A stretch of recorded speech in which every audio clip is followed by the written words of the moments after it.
আসসালামু আলাইকুম প্রিয় ভাইয়া ও আপুরা, কেমন আছেন আপনারা? আমি তো আলহামদুলিল্লাহ ভালো আছি। আশা করছি আপনারাও ভালো আছেন। আজ আমি রান্না করব গাছ থেকে টাটকা সাজনা পেড়ে সরিষা বাটা দিয়ে ঝোল।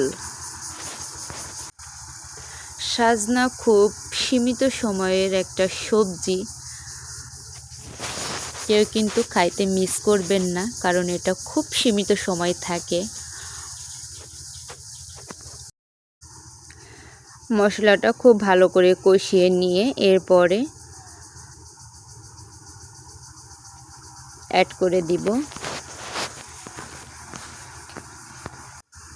বেছে রাখা সাজনাগুলা।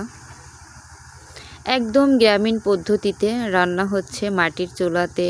টাটকা সাজনা পেড়ে একদম গ্রামীণ পরিবেশে পাতা দিয়ে জাল করা হচ্ছে।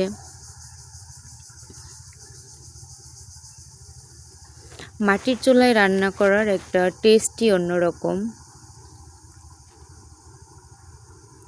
এভাবে খুব ভালো করে কষিয়ে নিয়ে মা কিন্তু ঢাকুন দিয়ে কড়াইতে সবজিতে পানি দিয়েছে।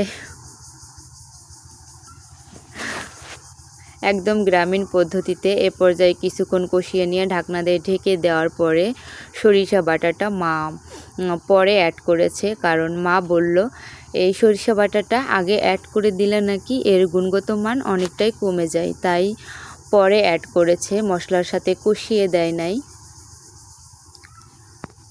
মশলাটা দিয়ে কিছুক্ষণ ঢেকে দেব।